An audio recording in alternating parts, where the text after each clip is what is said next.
Well, coronavirus, of course, has changed the way we interact with one another. No handshakes, no hugs, can't even get near. We always have to be 6 feet apart. But how do you go about being polite about all of that? Sharon Schweitzer is the founder of Access to Culture, an etiquette expert, and she joins us live this afternoon to help us through this new world. Hi, Sharon, how are you?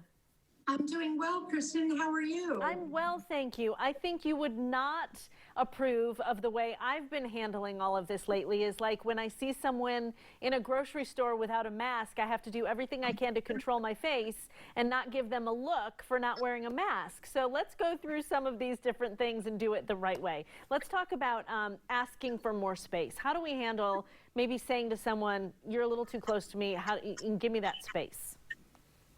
You know, in the U.S., we are an arm's length transaction culture, whether socially or whether in business. And so now that we move to this 6 foot or 2 meter, we have to be very direct. And we have to say to people, our family is following the social distancing. We're taking it very seriously. So I'm going to step back and I don't want you to be offended. Or you can ask them if they have moved into your space at the checkout or in the checkout line, and you can say, please follow those big circles that the store or the business has put in place, and please step back. I don't want to offend you, but I really need you to step back.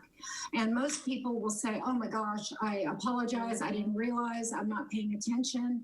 And if they growl or get ugly, what you can do is take it to management and let the cashier or someone else know, you know what, I'm really feeling unsafe because I'm trying to follow your social distancing rules here in the store. And most of the time, management is going to let them know that they're out of line. I love the directness of that because there's no question about it. Does the same kind of thing go for masks in stores and places? Now there we have to tread lightly, and I congratulate you for holding yourself back from saying anything or giving them that look, that you know, mom look of you're in big trouble when we get home, because one of the things about masks is there are a number of exceptions in a number of jurisdictions.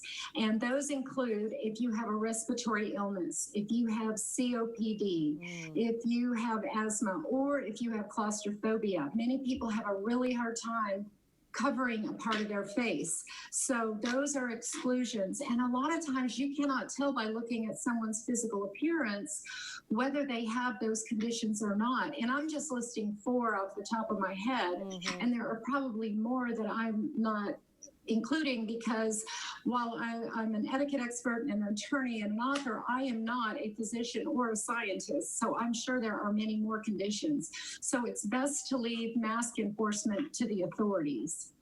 We have about a minute left, and I want to give people advice because I think this is going to happen a lot as we all get outside more and we're taking the dog for a walk. And what if somebody comes up and a neighbor even that knows your dog and wants to pet your dog?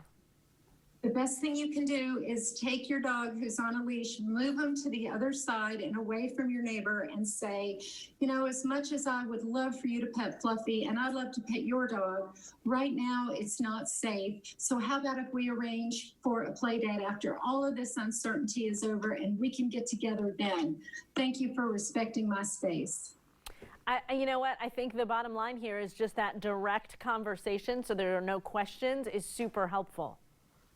It is. We are a very direct culture in the U.S., and it's best to go ahead and communicate well and not sidestep the issue because it's health and safety first. Yeah. And I think being proactive is something very important for us during this uncertain time. Thank you so much for taking time with us. We really appreciate that. All of the information up on your screen if you need some more information. Sharon, be well, and we'll talk to you soon, okay?